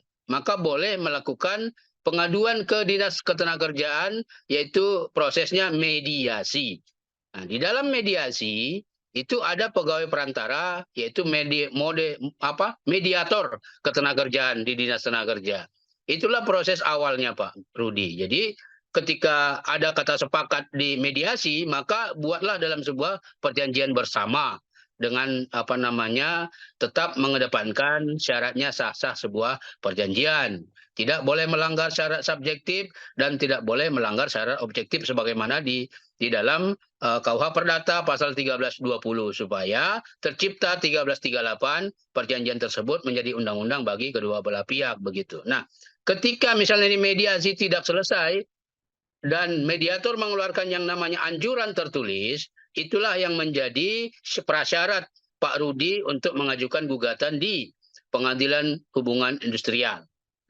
Prosesnya di bipartit maksimal 30 hari, di mediasi maksimal 30 hari, dan di PHI tingkat pertama di Pengadilan Negeri maksimal 50 hari kerja, wajib perkara tersebut putus. Nah, penegasannya ketika putusan PHI, Pak Rudi tidak sepakat dengan putusan majelis hakim, masih ada upaya hukum mengajukan kasasi khusus perselisihan PHK dan perselisihan hak. Karena di dalam PHI ini ada 4 perselisihan Pak Rudi.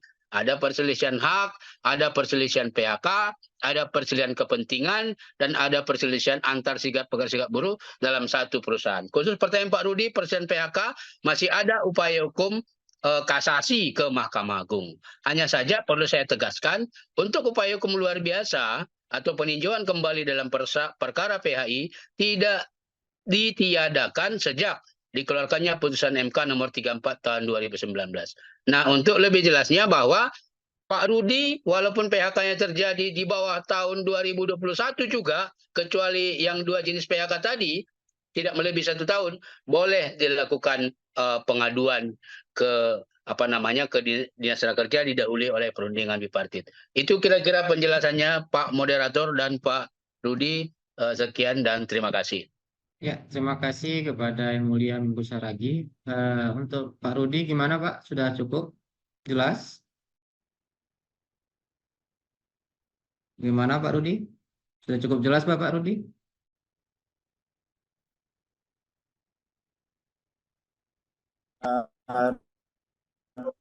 Terima kasih, moderator. Ya, cukup ya. Izin bisa mendengar suara saya? Ya, bisa. Ya. Oke.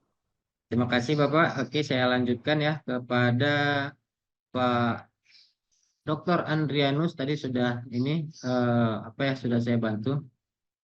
Sudah diapain Bu? Silakan. Silakan Pak. Baik, selamat siang.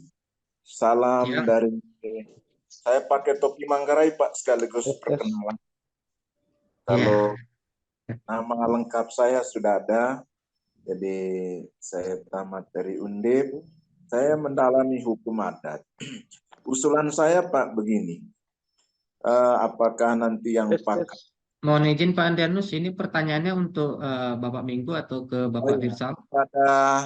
Bisa jadi 2 narasumber, Bapak yang terhormat Bapak Minggus dengan lebih dominan ke Bapak Minggus tadi. Dalam perkenalan Bapak Minggus, kandidat doktor. Siap Pak Adrianus, salam kenal Pak Adrianus. Oke, Pak.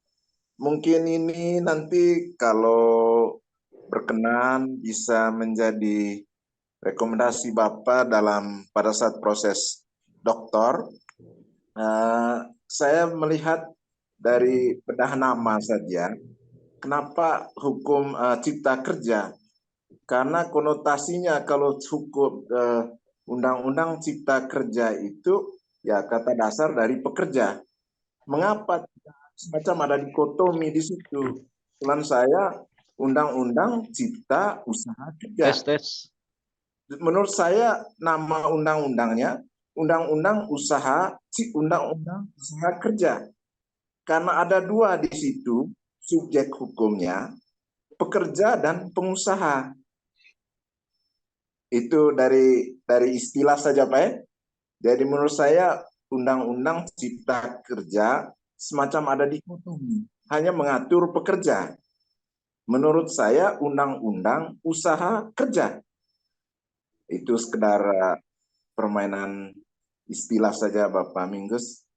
Kedua, bagus tadi penjelasannya Bapak bahwa undang-undang cipta kerja itu karena berkaitan dengan pandemi, dengan pertimbangan ekonomi. Nah, menurut saya mungkin segera ada pembaruan. Kenapa? Karena dilihat dari tempus dan lokusnya, itu manusia dulu waktu pandemi, pekerjaannya lebih pada alat, karena manusia tinggal di rumah. Itu dari sudut tempat, lokus, tempus dan lokusnya. Dan sekarang bukan lagi pandemi, jadi waktu dan tempat para pekerja full bekerja, baik pekerja maupun pengusaha, karena itu segera mengalami perubahan. Itu usulan saya. Jadi baik materialnya maupun formilnya. Sekian saja dulu, terima kasih. Selamat siang. Siang, Pak. Ya, terima kasih Bapak Dokter. Ya, Gimana, Pak Minggu? Ya, terima kasih. Pertanyaannya Pak Adrianus tadi ya, Dr. Adrianus ya. Iya. Berkaitan dengan apa ya, Cipta Kerja, Undang-Undang Cipta Kerja ya, bahwa kenapa nggak cipta usaha, begitu ya? Iya, ini memang yang apa namanya, ya yang buat undang-undang lah Pak, yang paham Pak, yang DPR-nya ya. Saya kebetulan apa namanya, ya sehari-hari bukan pembuat undang-undang Pak Adrianus ya. Mungkin apa yang sampaikan Bapak ya sangat bagus sekali. Memang dalam membuat sebuah undang-undang atau kebijakan harus dipikirkan secara filosofi. Kalau ini bahasanya tujuannya kemana? Kalau ini bahasanya apakah bisa mengcover semua? Tentunya memang harus begitu Pak. Nah, perlu juga kita harus sadari Pak Adrianus ya.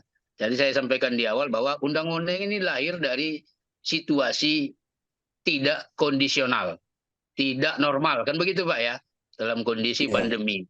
Tentunya juga kita melihat pembahasannya juga, kalau saya sampaikan ya, terkesan terburu-buru.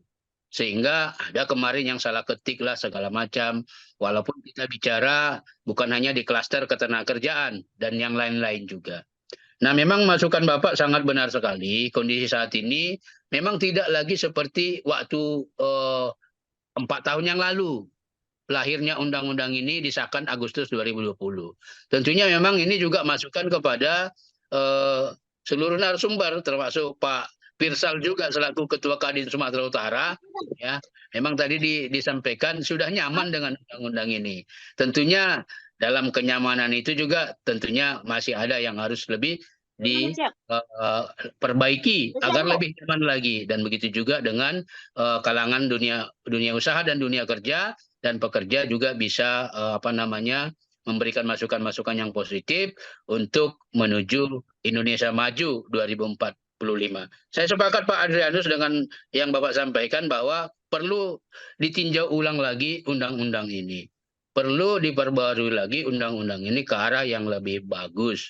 Ya, tentunya ini juga menjadi PR bagi Asosiasi Profesor Doktor Hukum Indonesia, bukan hanya wilayah Sumatera tapi juga seluruh Indonesia.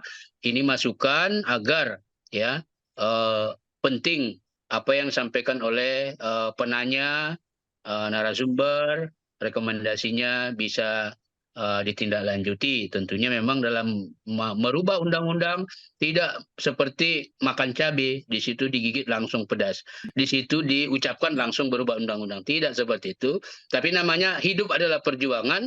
Segala sesuatu yang baik patut kita perjuangkan untuk ke arah yang lebih baik, baik bagi negara, baik bagi pengusaha, dan baik bagi pekerja dan juga pemerintah. Demikian Pak Adrianus, saya sepakat dengan pendapat Bapak. Terima kasih. Saya kembalikan kepada moderator. Ya, terima kasih Yang Mulia Minggu Saragih. Ya, Pak Adrianus, gimana, sudah clear ya? Jika nanti ingin dilanjutkan, Bapak Yang Mulia Minggu Saragih juga sudah memberikan ini ya, kesempatan untuk diskusi lebih lanjut, mungkin bisa by WA, by phone, kan gitu. Nanti di grup WA, grup webinar kita ada, nanti tinggal bisa di apa ya, di save nomor Pak Minggu Saragih. Oke, sekian. Terus hanya Pak Minggu. Ya. Kasih Bapak Dokter. Oke, kita lanjutkan. Tadi kena sudah 3 ya pertanyaan kepada Pak Minggu Saragi. Mungkin ini sesi kedua. Saya buka untuk pertanyaan kepada Ketua Kadin Su, Bapak Firsal. 3 pertanyaan juga. Mungkin selesai itu kita sudahi ya. Oke, di sini ada juga yang saya lihat. Saya mengutamakan, mohon maaf kepada peserta, jika pertanyaan yang dituliskan mungkin saya keduakan ya, karena di sini sudah ada yang langsung untuk bertanya gitu. Jadi kalau memang ingin langsung silakan diangkat tangannya aja di layar monitor, jadi bisa saya sebagai moderator gampang mengontrolnya. Di sini hadir ada Pak Ibnu Sohim ya. Mungkin Pak Ibnu Sohim bisa segera untuk melakukan tanya jawab kepada Pak Firsal ya. Ya, silakan Pak Ibnu Sohim. Tes. Oh, udah bisa. Pak Minggu Sohim, Pak Ibnu Sohim, silakan Bapak.